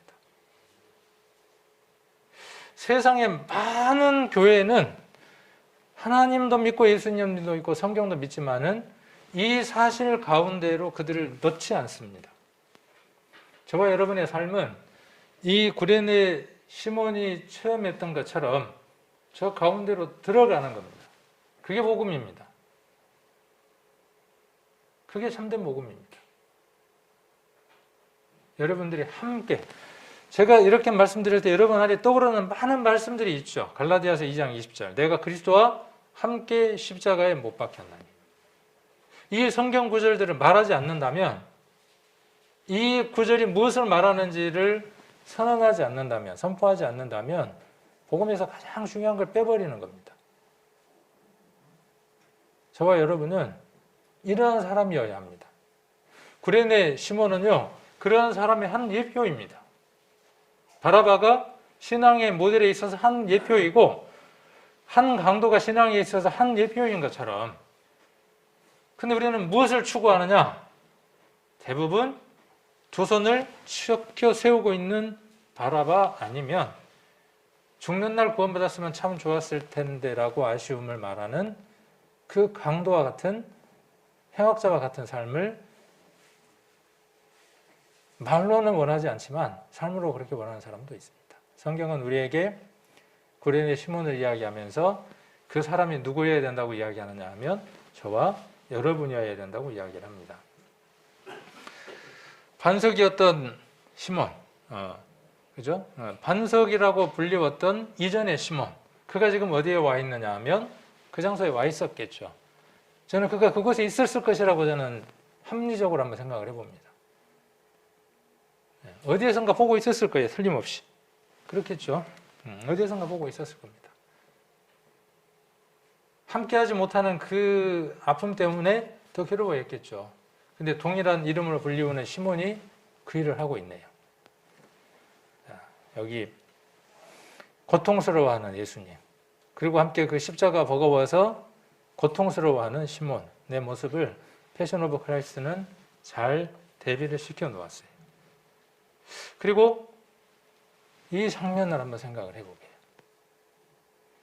바라바와 예수님이 마주 보았던 눈, 기억나시죠? 네, 기억나실 겁니다. 아까 한 컷에서 보았으니까. 여러분은 예수님을 어떻게 바라보고 계십니까? 이것 속에서 바라보고 계시나요? 이렇게? 한번 보고 나니까 처참해서 못 보겠습니까? 함께라고 이야기를 했는데 처참해서 안 보려고 하는 거예요. 그 안 보려고 하는 게 뭐냐 하면 그것에 동참하지 않으려고 하는 거죠. 힘든 것, 괴로운 건 우리 주님이 다 하셨으니까 나는 꽃길만 걸을게요. 뭐 이런 식이에요. 주님이 가신 길이 가시밭 길이었으니까 저도 가시밭 길 함께 걸을게요. 뭐든지 이렇게 돼야 될 텐데, 그러니까 이게 없으니까 변화도 없는 거죠. 자, 이렇게 바라보는 겁니다. 이렇게. 자, 그리고 영화에서는 이 컷도 넣어놨어요. 그냥 아무 느낌이 없나요? 네. 저는 이 컷을 보면서요, 울컥하더라고요. 제 마음 가운데. 네. 제가 느끼는 것, 뭐 표현 잘 못하더라도 여러분들도 아마 공감하실 거예요. 예수님 원하시는 게 뭘까요? 지금 저렇게 채찍 맞을 때 십자가를 져달라는 그것을 원하실까요? 구레네 시몬을 통해서 우리에게 전달하려고 하는 게 니도 같이 채찍 맞아라, 니도 십자가 져라, 나하고 이렇게 팔짱 끼고 있어라, 그 얘기를 하시는 걸까요? 저 일은 우리 주님께서 이미 이루신 일이고 이제 우리를 통해서 이루시려고 하는 일이 있으신 거죠. 그것을 우리로 하여금 어떻게 이렇게 어깨를 같이 하고 있는 거죠. 같이 하고 있는 겁니다. 이 일이 저와 여러분의 일이에요. 누구의 일이 아니라. 자, 디도서를 한번 보겠습니다. 디도서 2장.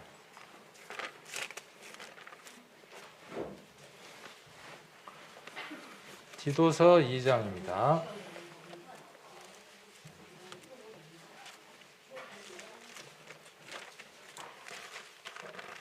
2장 4절입니다. 2장 14절. 자, 그가 우리를 대신하여 자신을 주심은 349페이지. 그가 우리를 대신하여 자신을 주심은 모든 불법에서 우리를 구속하시고 우리를 깨끗게 하사. 그렇죠? 이것까지는 아멘. 그렇죠? 그 뒤에는요. 그 뒤에는 눈길을 안 줄라 그래. 의도적으로 눈을 자꾸 먼데로 들라 그래. 선한 일에 열심하는, 이거에는 자꾸 눈을 딴 데로 돌리려 그래. 열심하는 친백성이 되게 하려 하심이라 그래서. 그러니까 여러분들이 열심히 일하는 친백성이에요. 선한 일에 열심하는. 그래서 지금 저렇게 어긋하고 있는 저 모습을 통해서 우리가 한번 생각해 봐야 될 것은, 나는 저 십자가를 과연 기쁨으로 저렇게 지려고 하고 있는가. 처음 구레네 사람 시몬은 내가 왜 이를 그랬을 겁니다. 그러나 아까 그 한 컷에서 눈빛이 오고 갈 때 그는 이미 어떤 사람이 되어 있습니까? 적극적으로 그 십자가를 함께하고 동참하는 사람이 되어져 있습니다. 저와 여러분은 예수님의 십자가에서 예수님의 눈을 마주칠 때 그때 이미 우리는 뿅 가 있는 사람들이죠.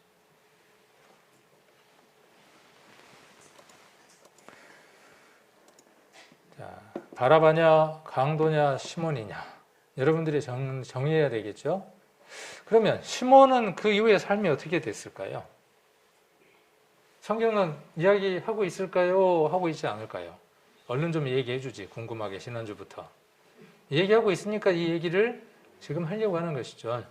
그와 그의 가정이 뭔가 로마서 16장 13절이 쓰여질 사이에 격반하는 격변이 있었다는 거예요.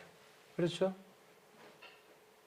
그래서 루포와 그의 어머니를 나열하면서 그들이 지금 어떻게 돼 있다는 것.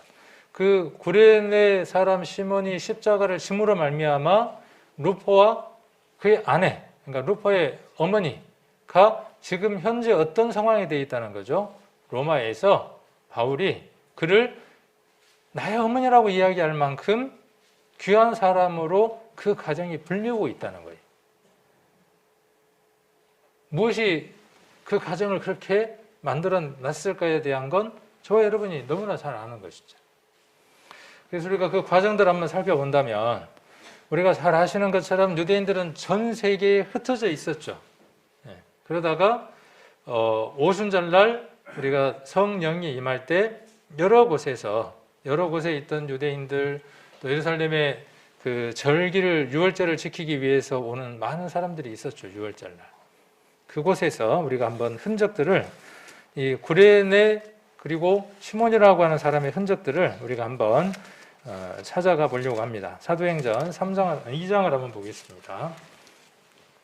2장 8절 5절부터 한번 보겠습니다. 5절 그때에 사도행전 2장 5절 189페이지 그때 경건한 유대인이 천하 각국으로부터 와서 예루살렘에 우거하더니 이 성경 구절에 대한 그림을 이렇게 그렸어요. 그러니까 그림 한 컷을 이해하면 참 좋습니다. 그래서 경건한 유대인들이 예루살렘에 지금 뭐하러 왔을까요? 유월절을 지키기 위해서, 절기를 지키기 위해서 지금 온 거죠. 경건한 사람들이. 그리고 여기에서 유월절에 그 신비스러운 일들이 이곳에서 일어나는 거죠. 근데 여기 보면 그렇게 천하 각국에서 온 사람들의 지명이 나옵니다. 9절에 한번 보시면 우리는 바데인과 메데인과 엘림인과 메소포타미아와 유대와 갑바도기아, 본도, 아시아, 부르기아, 밤빌리아, 애굽과 및 구레네에 가까운 리비아 지방에서 사는 사람들과 로마로부터 온 나그네 곧 유대인과 유대계 들어온 사람들과 그레데인과 아라비아인들이라 라고 이야기를 하고 있죠. 그 지명대로 그림을 쭉 그려놓은 거예요.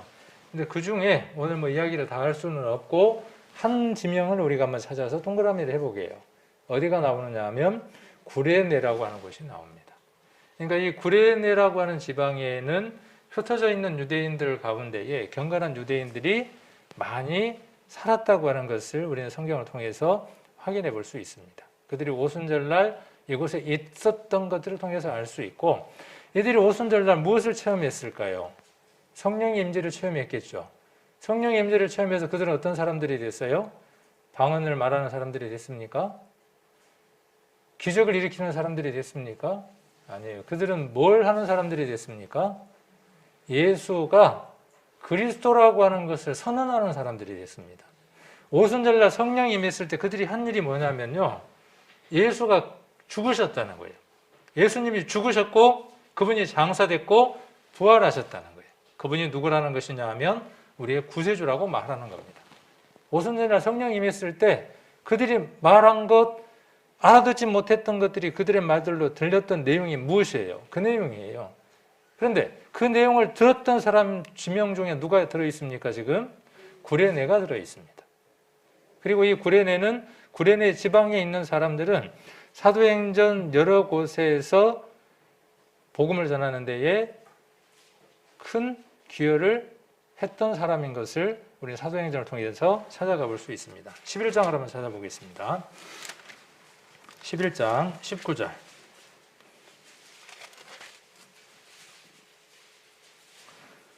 자, 이때에 스데반의 일로 일어난 환란에 인하여 흩어진 자들이 베니게와 209페이지입니다. 베니게와 구브로로 와 안디옥까지 이르러 도를 유대인에게만 전하는데, 자, 안디옥에 와서 지금 뭘 하고 있는 겁니까? 흩어진 사람들이 와가지고 도를 전하는 거예요. 이 도가 뭐예요? 도를 아십니까? 할 때 그 도가 아니라 예수님의 죽으심과 부활하심에 대해서 이야기를 하는 겁니다. 전하여. 처음 누구에게만 전한 거예요? 유대인들 위주로 전한 겁니다. 그러다가 바울을 중심으로 해서 이것이 유대인에게로 넘어가게 되죠. 20절. 그 중에 구브로와 구레네 몇 사람이 안디옥에 이르러 헬라인에게도 말하여 주 예수를 전파하니라. 그러니까 유대인과 헬라인 이방인에게 지금 뭐가 전해지고 있는 장면이죠? 복음이 전해지고 있는 장면입니다.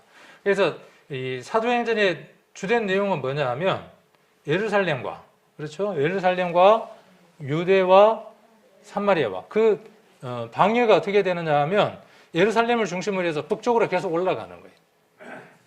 예루살렘과 좀 더 북쪽인 유대와 좀 더 북쪽인 사마리아와 땅끝까지 복음이 전해진 내용을 기록하고 있는 거죠. 자, 그래서 이제 유대인들에게 복음이 전해지고 그 중심이 지금 어디가 되어지느냐 하면 예루살렘에서 그 중심이 지금 어디로 옮겨가 있는 걸 볼 수 있느냐 하면 안디옥으로 옮겨져 가 있는 걸 볼 수 있습니다. 그 안디옥에 복음이 전해질 때, 안디옥 교회가 형성이 될 때 거기에 누가요?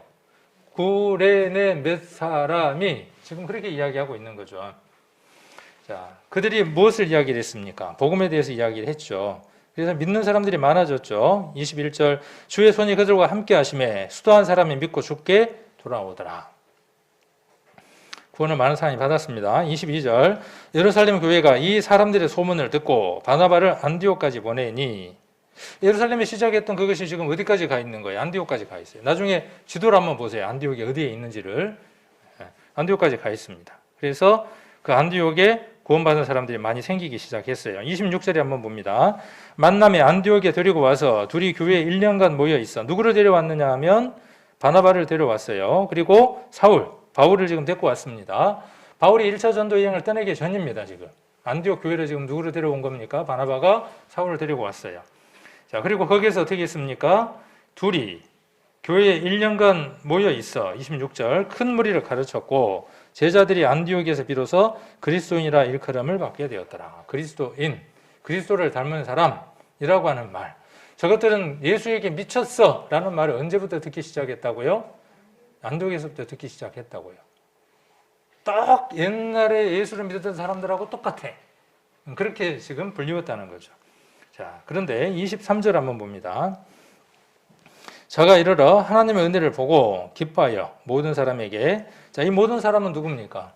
안디옥에 구원받고 지금 머물러 있는 사람들을 얘기를 하는 거죠. 그들에게 뭐라고 가르칩니까? 동그라미 좀 쳤으면 좋겠어요. 뭐라고 가르칩니까? 자, 모든 사람에게 굳은 마음으로 주께 붙어 있으라 권했다 그랬어요. 이건 자기 결단이에요? 수동이에요? 능동이에요? 이것은요. 자기 결단이에요. 능동적인 거예요.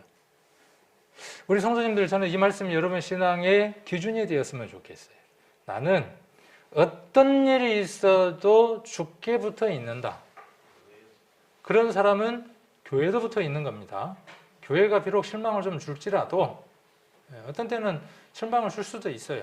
그러나 복음에서 변질되지 않았다면, 중요한 문제에 있어서 문제가 있지 않다면 좀 내가 불편해도 껄끄러워도 붙어 있는 겁니다. 그러면 이혼이 없어요. 헤어짐이 없어요. 자, 주께 붙어 있으라 권했다 그랬어요. 누가 그렇게 권했어요? 앞으로 올라가 봐야죠. 누가 그렇게 권했죠? 아까 20절에 한번 보시면 구브로와 구레네 몇 사람이 그렇게 이야기를 했죠. 복음을 전했던 그 사람들이.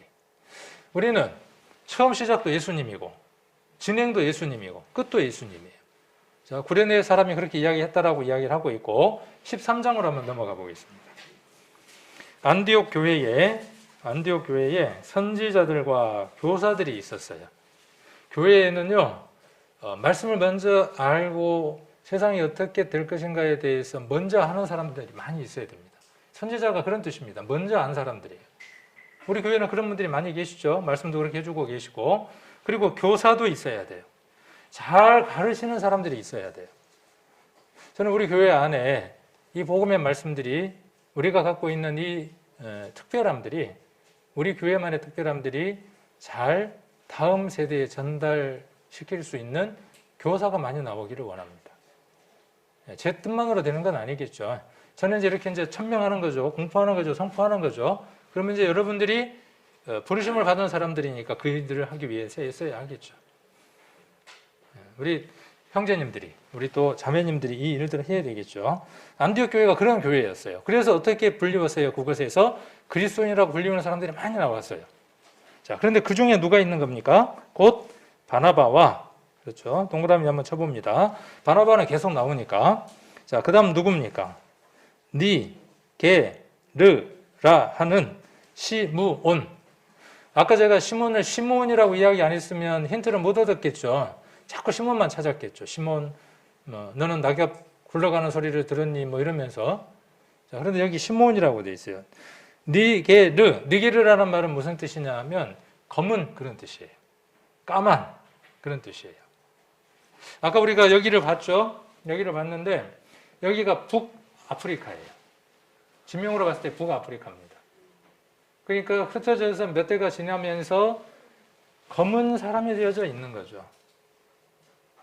그래서 혹자는 어떻게 이야기하기도 하느냐 하면 예수님이 십자가를 지고 갈 때 검은 구레네 시몬이 있었고 검으니까 그 사람을 데려다가 십자가를 지게 했다.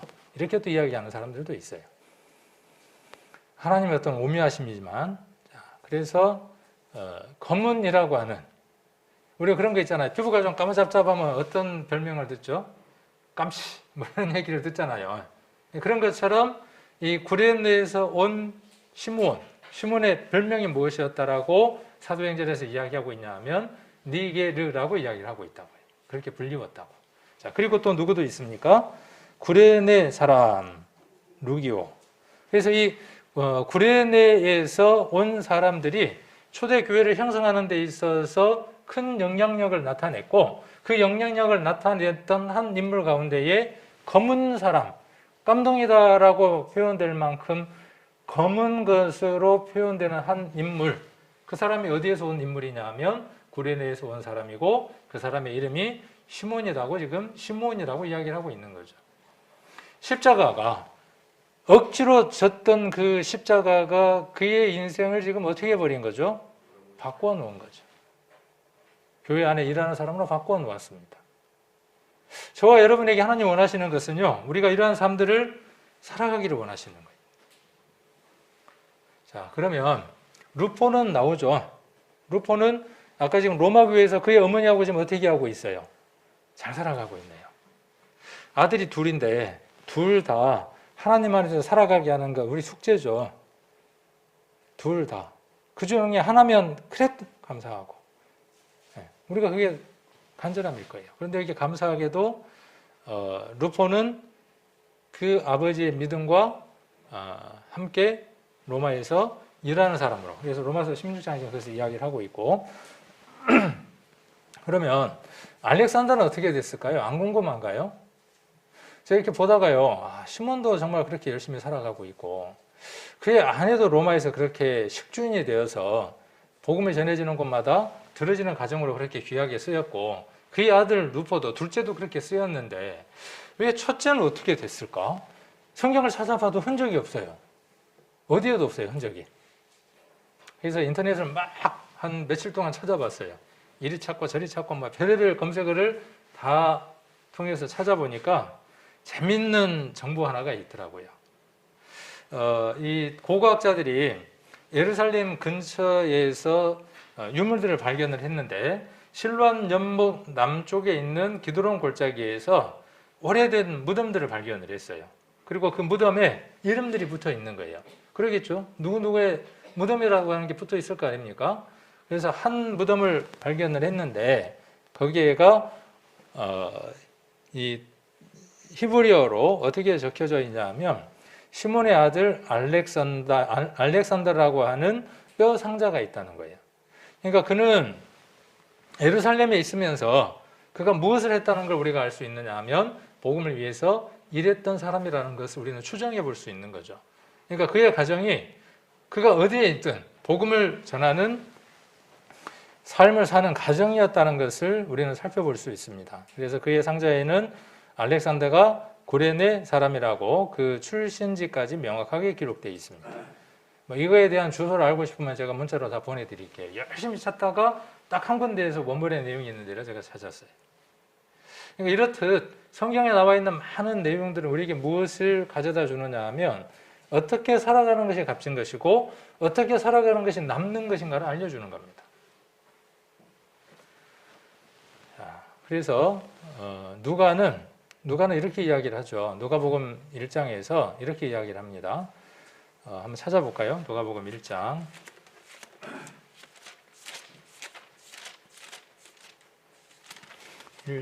2절 한번 봅니다. 1절부터 자, 우리 중에 이루어진 사실에 대하여 이 우리라고 하는 것은 지금 누가 때니까 바울도 해당이 될 거고 복음을 함께 전했던 그 모든 사람들을 이야기를 하겠죠. 우리 중에 이루어진 사실에 대하여 2절 처음부터 말씀의 목격자 되고 일꾼된 자들이라고 지금 이야기를 하고 있죠. 그들이 자기에게 알려준 것을 자기는 상세하게 적었다. 그게 누가복음이고 두 번째 쓴 것이 사도행전이다. 지금 이렇게 이야기를 하고 있는 겁니다. 누가는. 그러니까 누가는 어떤 사람으로부터 지금 예수님에 관한 말씀과 이런 것들을 들었다라고 지금 이야기를 하고 있느냐 하면 말씀의 목격자 된 사람들, 직접 들은 사람들, 직접 본 사람들, 그 사람들로부터 내가 들었다라고 이야기를 하는 거죠. 힘이 있는 거죠. 그러니까. 그러면 이 가운데 지금 누가 있는 거예요? 지금 마태, 마가, 누가, 요한에서 동의 이야기하는 구레네 시몬도 함께 포함되어 있는 거죠. 그가 초대교회 때에 말씀을 가르치는 자로 교회 안에 있었다는 것이 그것을 시사하고 있죠. 그로부터, 누구로부터요? 구레네 사람 시몬으로부터 어떤 얘기를 들었겠어요? 내가 정말 넉석에 재수가 없이 십자가를 졌거든. 처음에는 내가 끔찍하리만큼 싫었거든. 땀 냄새랑 피 냄새랑 그에게서 나는 역겨운 냄새를 내가 참을 수가 없었거든. 그런데 그분하고 내가 눈빛이 한번 마주쳤는데 비로소 내가 알게 됐어. 그렇죠? 그런 끊임없는 목격담이 누구로부터 들려졌다는 거예요. 그들로부터 들려졌고 그것을 정리해서 적었다. 지금 누가가 그렇게 말하고 있는 거죠. 자, 목격자들이 이렇게 지금 말하고 있는 거고 그 목격된 자들의 후의 삶들도 우리가 이렇게 자료들을 통해서 볼 수 있죠.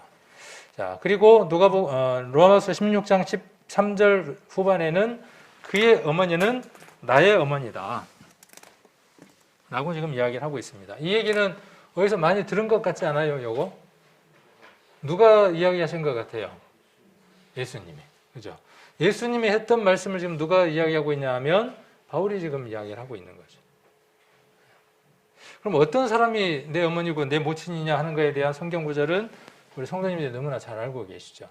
이거에 대한 말씀이 마가복음에도 있고 마태복음에도 있습니다. 동일한 말씀이 마태복음 12장에도 있고 마가복음 3장에도 있고 그리고 누가복음 8장에도 기록되어 있습니다. 그런데 저는 누가복음 8장 21절에 있는 이 말씀이 더 중요하다고 생각을 합니다. 듣는 사람마다 초점을 어디에 두느냐가 약간의 차이는 있죠. 누가는 어디에다가 초점을 두었냐 하면 예수께서 대답하여 가라사대 내 모친과 내 동생들은 하나님의 말씀을 듣고 어디다 동그라미 쳐야 될까요? 듣는 것과 행하는 게 함께 되었을 때에 그게 믿음인 겁니다. 그게 하나님이 기뻐하시는 겁니다. 그래서 듣고 행하는 이 사람들이 교회고 저와 여러분이죠. 그래서 여기에 계신 우리 자매님, 우리 연로하신 우리 어머니들이, 모친들이 우리의 어머니죠. 그렇죠? 우리 어머니입니다. 그리고 우리 모친들에게 우리 교회 안에 있는 젊은 성도들은 또 누구냐 하면 내 아들이에요. 내 아들. 요한복음에는 그 내용이 특별하게 쓰여 있습니다. 지금 이 내용에 대한 걸 요한복음에는 요한은 좀 더 다르게 묘사하고 있는데 숙제입니다. 그거는 우리 성도님들이 그 관계가 어떻게 되어 있는지를 한번 찾아보시면 좋을 것 같아요. 여자여 보소서라고 예수님이 이야기를 합니다. 여자여 보소서 하고 아들이니이다 이렇게 말씀하시는 구절이 있는데 그 구절 한번 찾아서 우리 성도님들이 보시면 좀 더 이해가 될 겁니다. 그래서 우리는 가족입니다. 누구 안에서 한 가족입니까? 예수님의 그 보혈 안에서 한 가족입니다. 가족은 영어로 패밀리라 그러죠. 근데 그걸 발음을 잘하면 뭐가 되냐면 떼밀이가 돼요. 가족은 떼밀입니다. 등을 대고 서로 때를 밀어주는 거예요. 아이고 들어봐라 하고 밀어주는 게 아니고 그 때를 벗겨주면서 아이고 시원하지 하고 벗겨주는 거죠. 교회는 그런 관계들입니다. 서로가 부끄러운 등을 드러내 보일 수 있고 때를 밀어주고 깨끗하게 씻겨주고 고맙다고 돌아보세요 내가 등 밀어줄게 하는 그런 사이들입니다.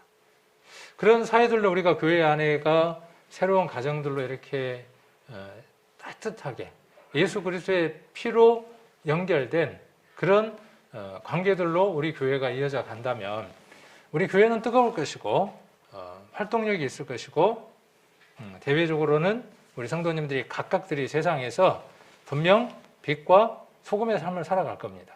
그리고 세상 사람들이 저 교회 성도는 이거야 라고 말할 수 있는 말하는 그런 성도들이 되겠죠. 저 교회 성도는 에이 파이야. 그럼 복음 안 전해지는 겁니다. 지금 이 복음이 잘 전해질 수 없는 이 세대 가운데 살아가면서 더욱 필요한 것은요. 지금 말씀드리고 있는 거룩입니다. 그리스도를 닮아가는 삶입니다. 그 삶 속에서 우리가 세상 사람들에게 어려운 이 시기에 한 생명이라도 건져낼 수 있는 그런 교회 우리 또 성도님들 되시기를 원하고 여러분들의 가정들이 비가 왔을 때 하나님이 그 방주의 문을 닫을 때 내 가족의 모든 식구들이 그 배에 타고 있을 수 있는 현숙한 여인처럼 비가 와도 눈이 와도 걱정하지 않는 그러한 가정의 주인들이 되시기를 원합니다. 그 일들을 위해서 올해 또 열심으로 우리 성도님들 살아가시기를 원합니다.